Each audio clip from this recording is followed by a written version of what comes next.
Assalamualaikum warahmatullahi wabarakatuh. Innal hamdalillah nahmaduhu wa nasta'inuhu wa nastaghfiruh wa na'udzu billahi min shururi anfusina wa min sayyiati a'malina.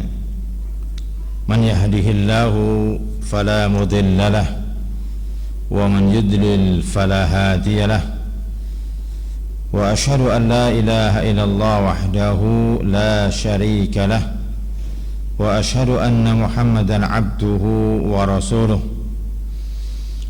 Ya ayyuhan nasu ittaqu rabbakum alladhi khalaqakum min nafsin wahidah wa khalaqa minha zawjaha wa batha minhuma rijalan katsiran wa nisaa'a.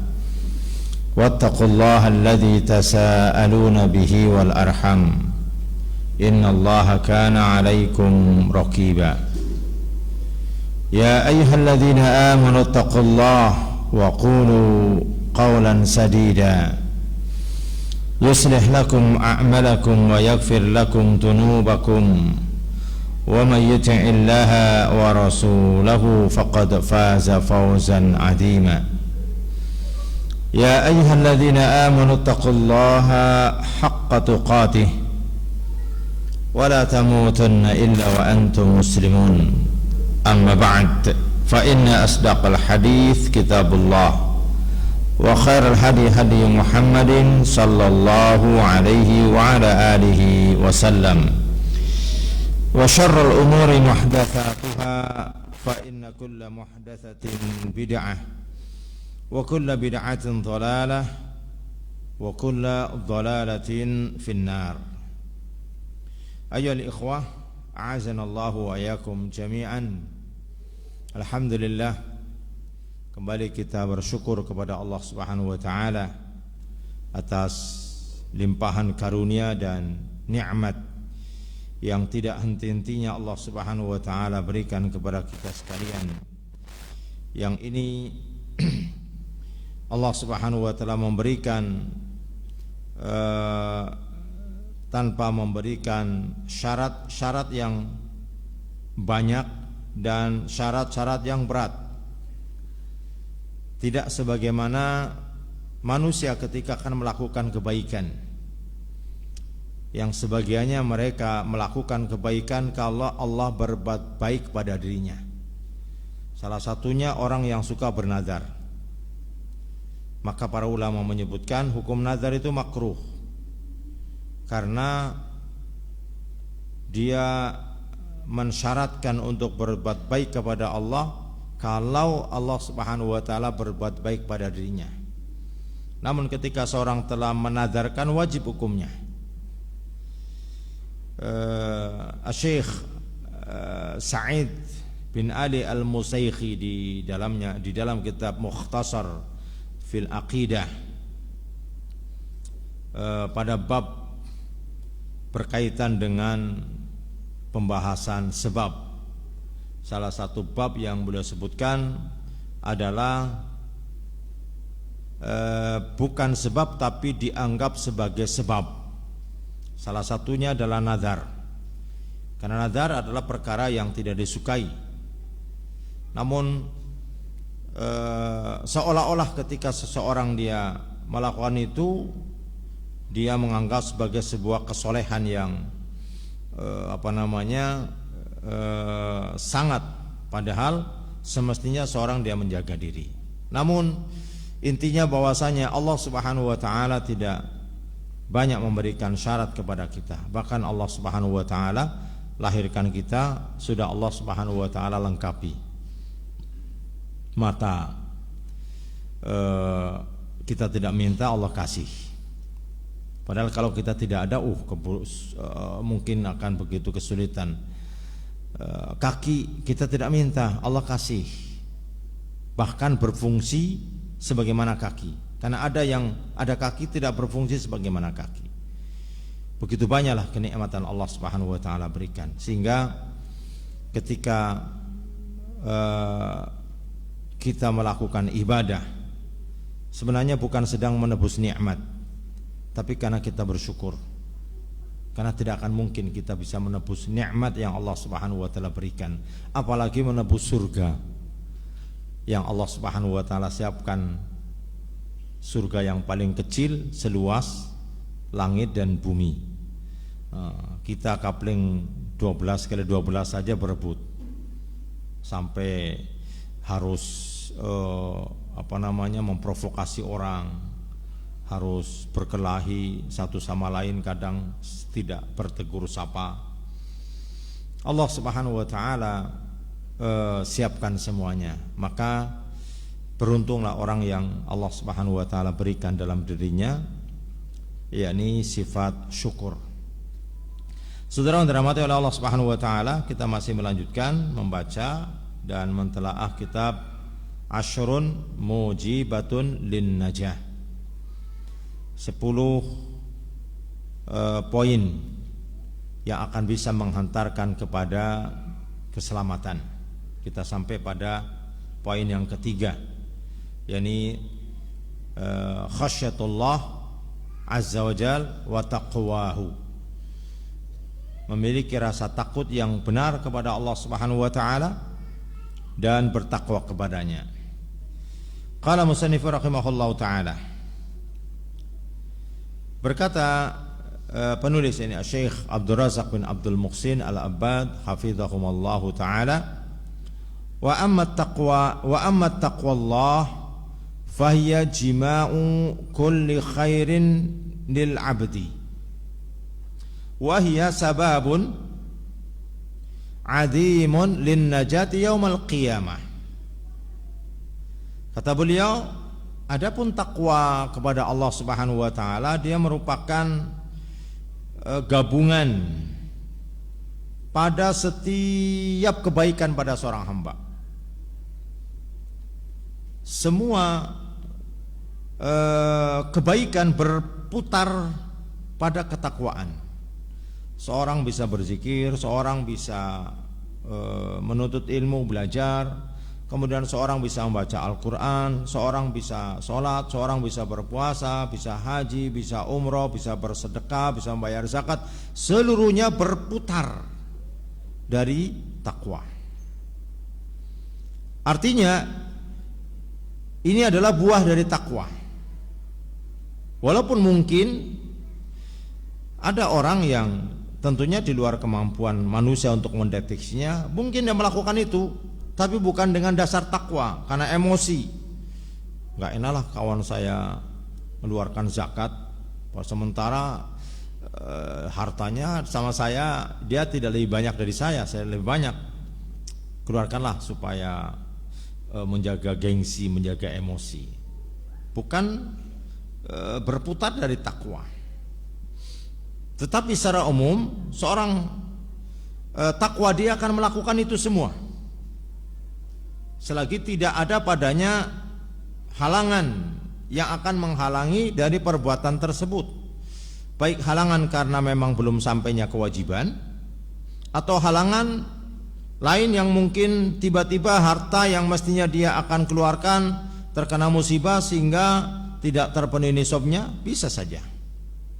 Namun dalam hatinya dia sudah punya rencana bahwasanya ini akan saya kerjakan, ini akan saya lakukan. Dari mana nih? Dari takwa. Ini kata beliau, wa hiya sababun 'azimun lin najati yaumal qiyamah, dan dia merupakan sebab yang agung, yakni untuk mendapatkan keselamatan pada hari kiamat. Kama qala ta'ala, sebagaimana Allah Subhanahu wa taala berfirman, wa yunajjillahu alladhina ittaqaw bimafazatihim la yamassuhumus su'u wa la hum yahzanun. Berkata Al-Imam Ibnu Katsir ketika menafsirkan ayat ini, yakni wa yunajjillahu alladhina ittaqaw, Allah Subhanahu wa taala menyelamatkan orang-orang yang bertakwa. Dengan apa? Bimafazatihim, yakni dengan kemenangan mereka. Di antaranya apa? La yamassuhumus su'u wala hum yaghzanun. Mereka tidak disentuh dengan keburukan. Keburukan apa yang besar di akhirat? Keburukan apa yang lebih besar keburukan yang ada di akhirat? Sentuhan api neraka. Maka dia akan diselamatkan dari sentuhan api neraka tersebut. Wala hum yaghzanun. Dan mereka tidak ada kesedihan. Dan inilah yang disebut dengan orang-orang yang najah, orang-orang yang selamat, orang yang diselamatkan kakinya dari menginjak api neraka, kemudian diberikan peluang untuk masuk kakinya ke dalam surga. Apa kata al-Imam Ibnu Katsir rahimahullahu taala? Beliau mengatakan, wa qauluhu tabaraka wa taala, wa yunajjillahu alladhina ittaqaw bimafazatihim, ay bima sabaqa lahum minas sa'adati wal fawz indallah. Yani mereka akan diselamatkan oleh Allah Subhanahu wa taala dengan apa-apa yang telah Allah Subhanahu wa taala janjikan atas keselamatan mereka sebelumnya di sisi Allah Subhanahu wa taala. Berita bahwasanya dia akan diselamatkan ini sudah diberitakan sejak di dunia, sebelum dia nanti menginjakkan kakinya di dalam surga, selamat dia dari neraka. Sudah diberitahukan di dunia, sebagaimana pemberitahuan Allah Subhanahu wa taala kepada orang-orang yang mereka menentang Allah Subhanahu wa taala, sudah diberitahukan di dunia. Sampai ketika mereka di akhirat, mereka menyesal, Rabbana absarna wa sami'na farji'na na'mal salihan inna muqinun. Wahai Rabb kami sudah melihat, kami sudah mendengar, kembalikan kami supaya kami nanti bisa berbuat tidak sebagaimana dulu ketika kami berbuat, melainkan saya dengan yakin akan berbuat amal saleh. Tapi apa yang dia katakan ketika itu tidak bermanfaat sedikit pun. Kalau sekiranya dia bisa mengalirkan air mata darah dari telinganya, dari hidungnya, dari mulutnya, dari matanya, nggak akan berfungsi sedikit pun. Namun satu tetes saja air mata yang dikeluarkan di dunia karena takut kepada Allah Subhanahu wa taala akan bisa membebaskan dirinya dari api neraka. Tapi bertandon-tandon air mata darah nanti di sana nggak ada fungsinya, sehingga mereka mengulang-ulang Rabbana absarna wa sami'na farji'na na'mal salihan inna muqinun, tapi nggak ada lagi. Kapan yang diberitahu? Di dunia ini. Maka sebenarnya pertama, orang yang menerima Islam itu orang pilihan. Orang pilihan. Kenapa jumlahnya nggak banyak nanti? Hari ini katanya orang bilang penduduk dunia sudah mendekati 7 miliar. Ada yang mengatakan sekitar 1 miliar muslim. Apakah dari yang muslim ini mereka semuanya mengamalkan Islam? Ternyata yang muslim pun ada yang Syiah Rafidhah, ada Murji'ah, ada Khawarij, ada Qadariyah, ada Jabariyah. Kalau diperas lagi lebih sedikit lagi. Saudara yang dirahmati oleh Allah Subhanahu wa taala, maka orang yang menerima Islam sebagai agama dan ridho dengan aturan Allah Subhanahu wa taala, itu karunia Allah yang sangat-sangat besar, yang itu akan bisa benar-benar dia rasakan, dia resapi saat dimana kita membaca Al-Quran yang di dalamnya ada ancaman penyesalan orang-orang di akhirat nanti gara-gara berteman dengan orang-orang yang menyesatkan, gara-gara bergaul dengan kawan yang menyesatkan, dan seterusnya.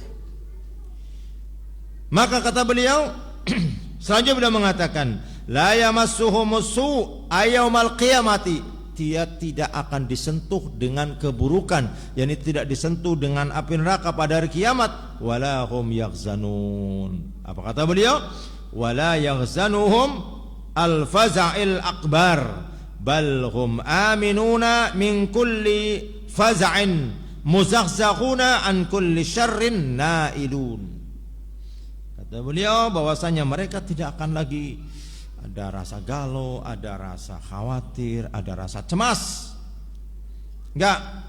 Dari apa? Dari fazaul akbar, dari kengerian yang besar. Tapi mereka aman. Mereka mendapatkan keamanan dari setiap kengerian itu dan dari segala keburukan yang akan menimpa. Kemudian beliau membawakan lagi surat Fussilat ayat yang ke-18. Kata Allah Subhanahu wa taala, "Wa najjaynal ladzina amanu wa kanu yattaqun." Dan kami selamatkan orang-orang yang beriman dan mereka orang yang keadaannya wa kanu yattaqun, menjadi orang yang bertakwa. Demikian pula ini ditafsirkan oleh Imam Ibnu Katsir rahimahullahu taala. Kata beliau, "Wa najjaynal ladzina amanu ay min baini adhurihim lam yamassuhum su'a wa la nalahum min dzalika dararin bal najjahumullahu taala ma'a nabihim salih alaihi salatu wassalam bi imanihim wa bittaqwahum lillahi azza wajalla."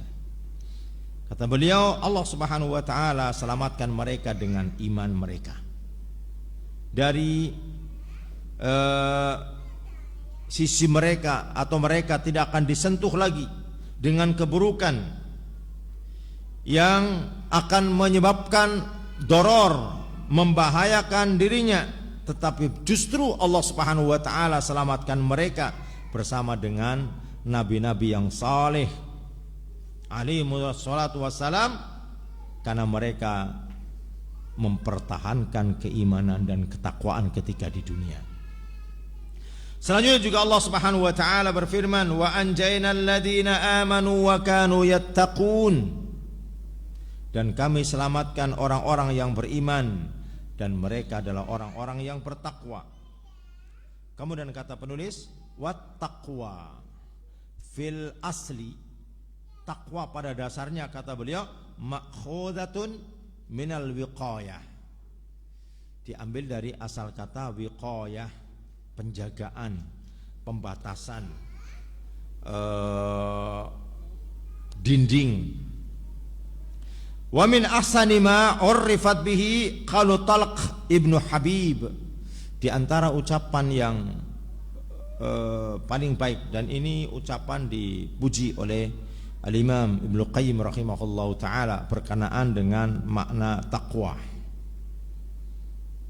Kata Al-Imam Ibnu Qayyim bahwasanya seluruh ta'rif tentang taqwa maka telah tercakup pada perkataan Talq bin Habib. Talq bin Habib ini adalah seorang tabi'in. Beliau meninggal di tahun 100 Hijriah. Jadi banyak menjumpai sahabat dan beliau banyak mengambil hadis dari Ibnu Abbas, dari Abdullah bin Mas'ud, dari Ibnu Umar, dan dari sahabat-sahabat besar yang masih hidup ketika itu, termasuk dari Abu Hurairah. Nah, karena kalau dia meninggal tahun 100 berarti dia begitu banyak menjumpai para sahabat. Bahkan di antara keutamaan tabi'in dari satu sisi, sebagaimana yang dikatakan oleh Ibnu Umar ketika dia mendengarkan seorang tabi'in namanya Tawus bin Kaisan. Dia sedang menceritakan tentang kisah peperangan Nabi SAW. Di situ ada Ibnu Umar. Maka saat Ibnu Umar mendengarkan, setelah selesai dia mengatakan bahwasanya karena kalau Ibnu Umar dia akan menyaksikan di satu sisi, Artinya dia menyaksikan apa yang disaksikan saja, apa yang disaksikan saja. Sementara dia menyaksikan dari berbagai riwayat dikumpulkan. Dia mengatakan seolah-olah Tawus bin Kaisan menyaksikan peperangan yang ketika itu sedang berjalan, dia sebutkan begitu detail. Nah, Thalq bin Habib ini meninggal di tahun 100 dan jaraknya dekat dengan yakni Hasan al-Basri. Namanya Hasan bin al-Yasar. Hanya karena dia berpindah ke Basrah di usia 14 tahun, kata Yasar seolah-olah hilang karena ayahnya itu Yasar, budak dari Anas bin Malik. Ibunya Ummul Khair, budak dari Ummu Salamah. Sehingga dia banyak mendapatkan faedah. Dia meninggal di tahun 110 Hijriah, Hasan al-Basri. Sehingga di tahun ini disebutkan sudah nggak ada lagi sahabat yang hidup. Tahun terakhir masa generasi pertama 100 tahun, karena Rasulullah meninggal di tahun 111. 100 tahun pertama berarti tahun 110 masuk tahun 111. Tapi apa yang beliau katakan? Yani lamma su'ila, ketika dia ditanya oleh seseorang, sif lana at-taqwa, sifatkan kepada kami apa itu takwa. Faqala at-taqwa, maka beliau mengatakan takwa amalun bi ta'atillah, seorang yang beramal untuk mentaati Allah. Ingat, untuk mentaati Allah, karena boleh jadi ada orang beramal untuk mengikuti hawa nafsunya.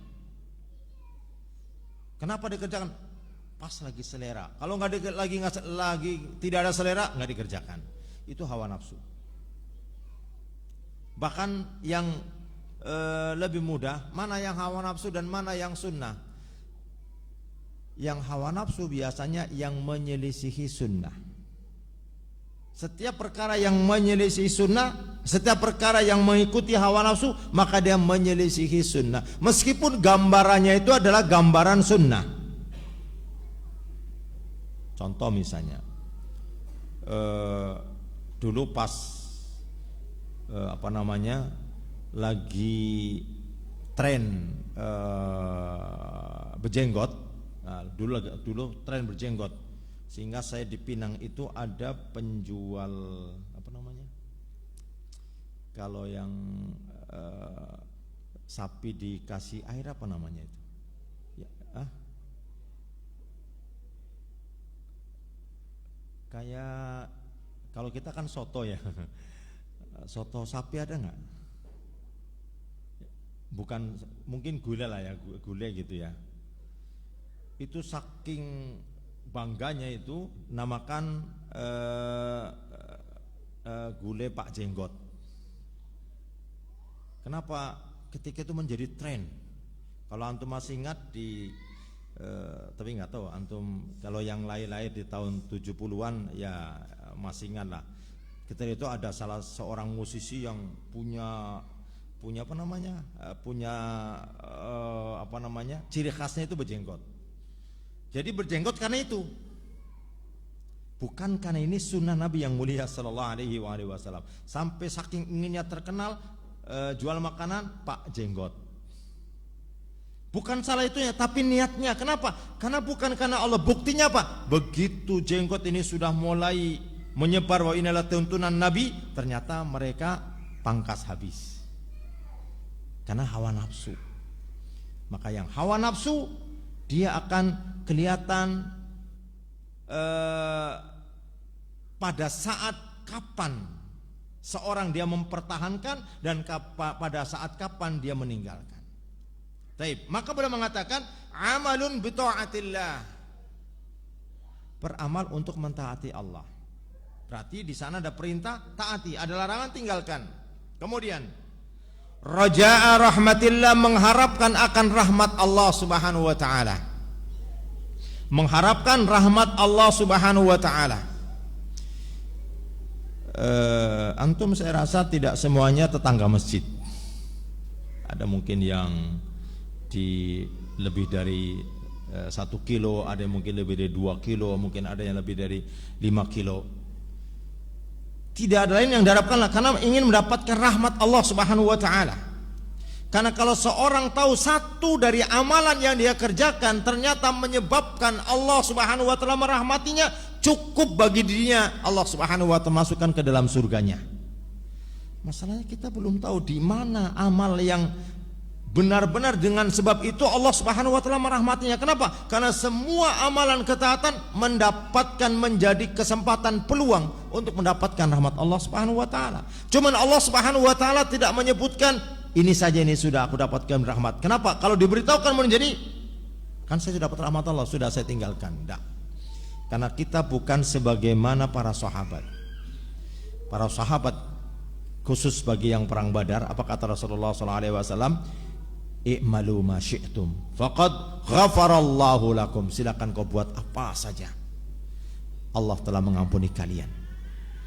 Kalau ini mungkin disampaikan kepada orang di zaman ini, setelah mendapatkan berita itu, ya zina, ya berjudi, makan makan riba, nggak peduli dengan orang lain. Kenapa?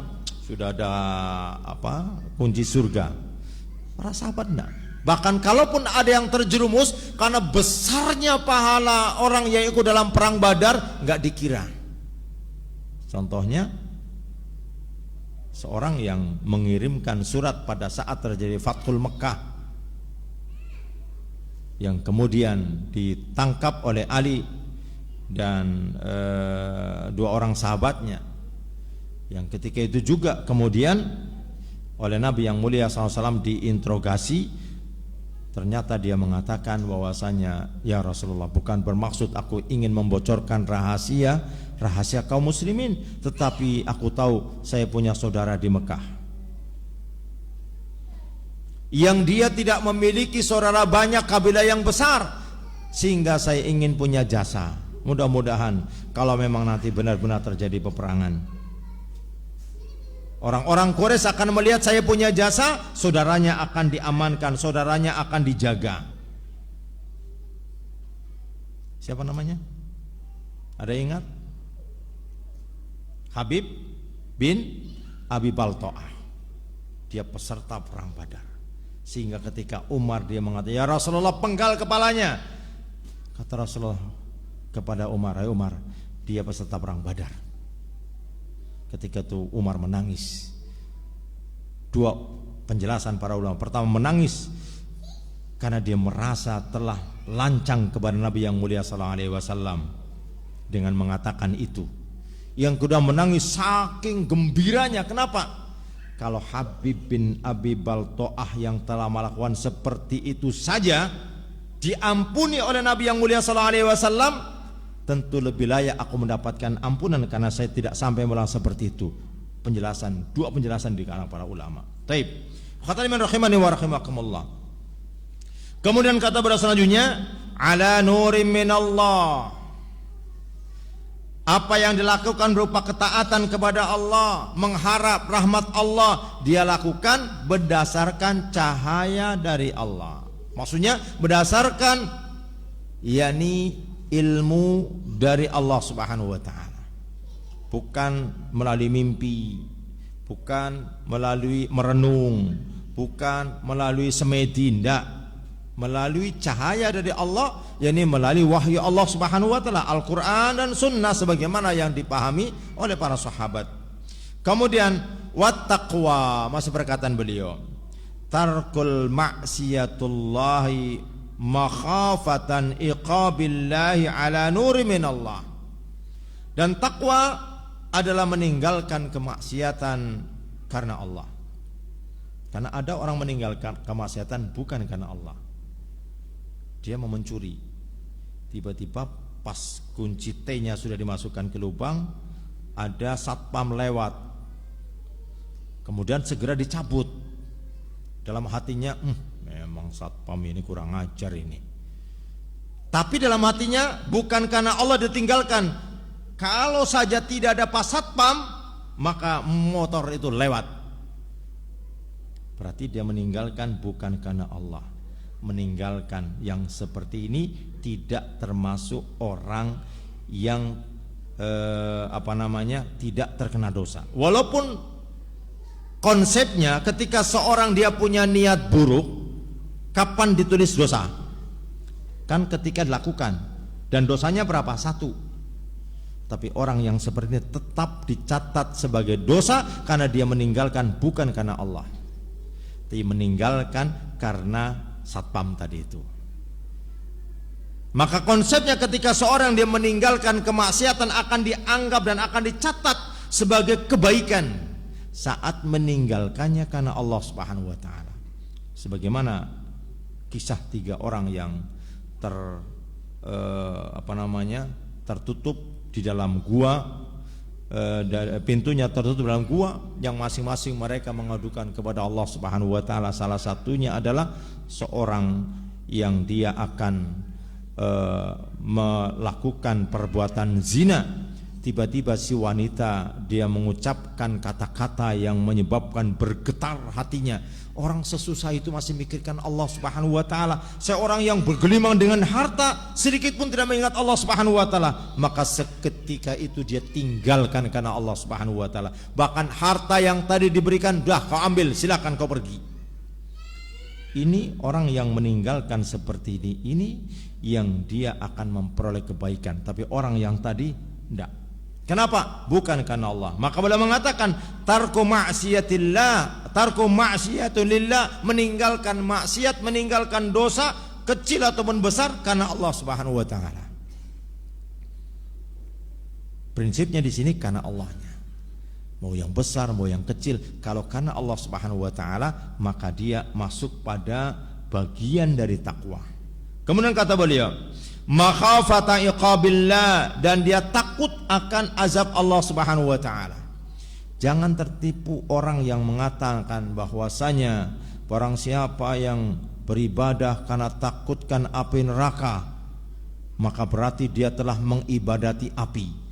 Barang siapa yang dia beribadah karena mengharapkan surga, maka dia telah mengibadati surga. Tidak benar. Seolah-olah ini orang yang paling ikhlas. Yang dinukil perkataan ini dari kisah konon dari Rabi'ah al-Adawiyah.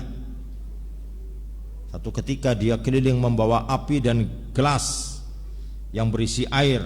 Dia mengatakan, siapa yang beribadah karena takut neraka, akan aku siram api neraka dengan segelas air. Segelas air cemana dia bisa menyiram api neraka yang begitu besar, yang bisa tetesan air mata, bukan gelas yang dia bawa. Siapa yang dia beribadah karena menginginkan surga, akan aku bakar surga ini dengan api ini. Seolah-olah kalimat yang sangat ikhlas, tapi ini bertentangan dengan sunnah. Karena Rasulullah mengajarkan, Allahumma inni as'alukal jannah wa a'udzubika minan nar. Ya Allah, aku mohon kepadamu surga. Nabi SAW masih mengatakan, aku mohon kepadamu surga. Tentunya yang lebih layak, lebih pantas kita meminta. Tapi Nabi mengajarkan kepada kita, Allahumma inni as'alukal jannah wa a'udzubika minan nar, dan aku berlindung kepadamu dari siksa api neraka. Maka bagian dari takwa, dia takut akan azab Allah Subhanahu wa taala. Maka siapa yang mengatakan beribadah karena takut azab Allah, kemudian dia dianggap yakni tidak beribadah kepada Allah, ini satu kesalahan yang bertentangan dengan sunnah. Kemudian beliau mengatakan di ujungnya, ala nurim minallah. Ini semuanya meninggalkan maksiat, takut kepada Allah atas bimbingan cahaya dari Allah Subhanahu wa taala, yakni bimbingan wahyu. Wala syakka, kata beliau, anna man ada faraidul Islam wa wajibatid din wa tinabal muharramat wal atham fa innahu huwan naji al muflihu fid dunya wal akhirah.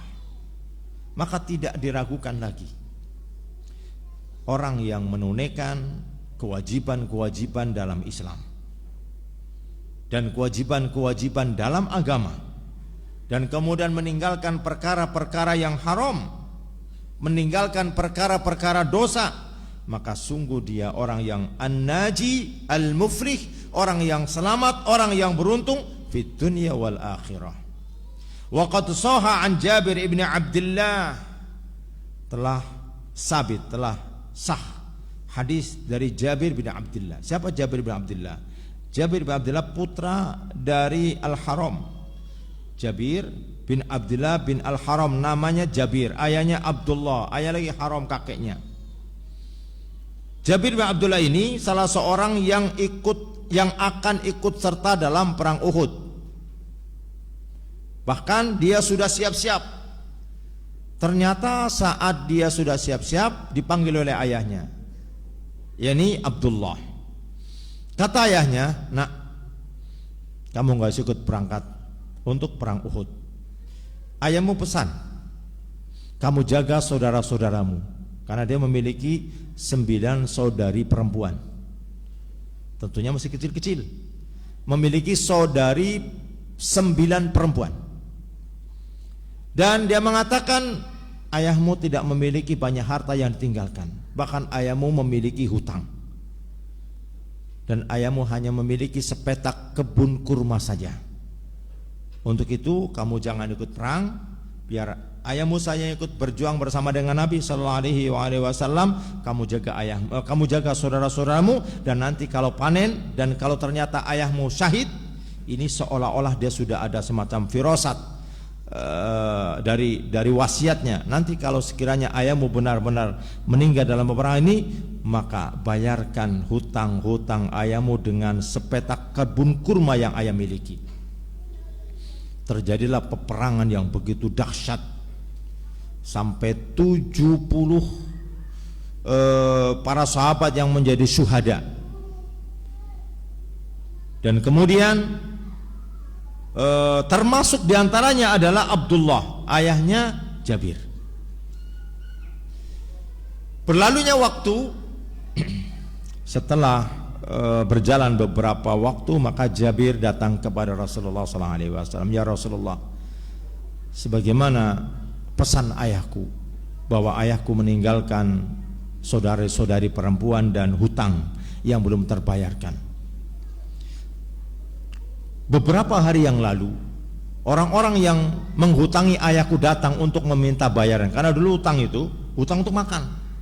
Kalau sekarang hutang kan beli motor, hutang beli mobil, hutang beli handphone, hutang kadang beli manci pun hutang juga. Dia hutang memang untuk makan. Jadi yang dihutang apa? Kurma. Yang dihutang kurma. Mereka datang, namun panen kurma ayahku tidak banyak, sehingga saya kira tidak akan cukup untuk membayar hutang ayahku yang banyak orang yang akan datang.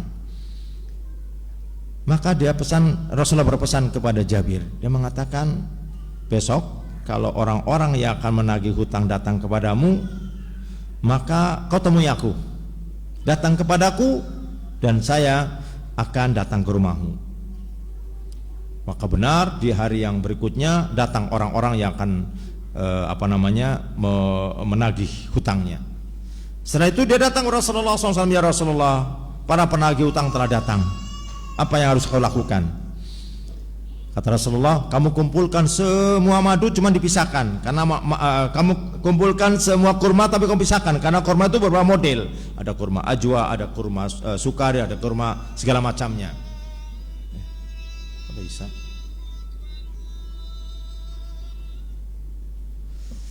Maka kemudian baliklah Jabir.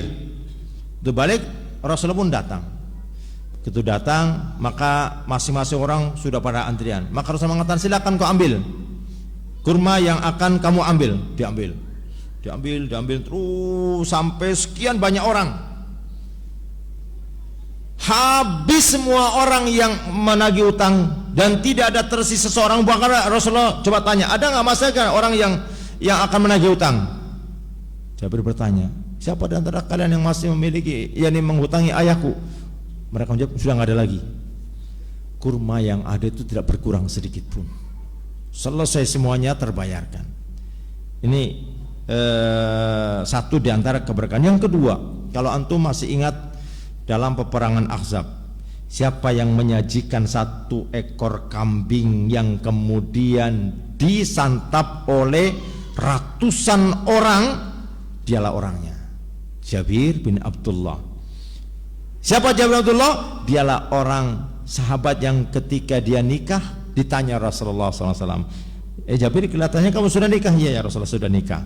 Ditanya, janda atau perawan? Janda ya Rasulullah. Kata Rasulullah bukan mengingkari, bukan apa namanya, dia mengatakan, kenapa kau tidak nikah saja gadis sehingga kau bisa bermain-main dengannya dan dia bisa bermain-main denganmu? Ya Rasulullah, adik-adik saya masih kecil-kecil, banyak. Kalau sekiranya yang saya nikah adalah orang-orang yang seusia dengan mereka-mereka ini, saya khawatir nanti mereka akan menyaksikan sesuatu yang tidak sepantasnya mereka saksikan. Tapi ketika aku menikahi seorang janda, maka dia akan bisa membimbing saudari-saudariku. Dengan sebab ini berkah yang Allah berikan. Tadi salah satunya 1 ekor kambing kecil bisa memberikan sajian kepada ratusan para sahabat. Ini Jabir. Taib.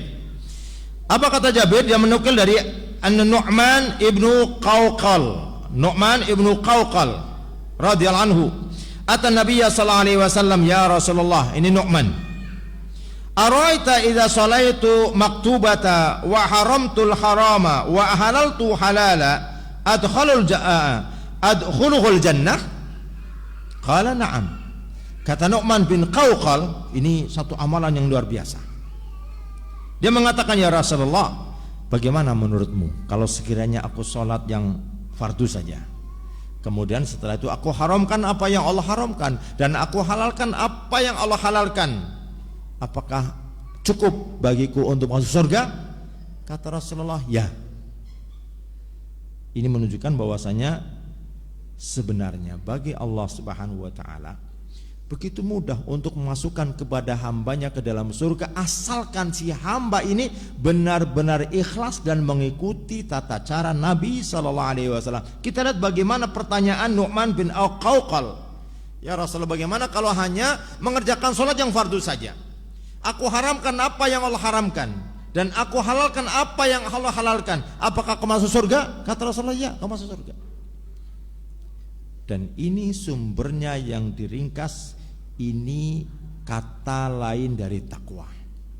Saudara dirahmati oleh Allah Subhanahu wa taala, maka kata beliau, fa kullu man jahada nafsahu wa sabaraha ala fi'lil wajibat wa tarkul muharramat fa innallaha sayunjihi wa yahdihi ila sawa'is sirat kama qala ta'ala.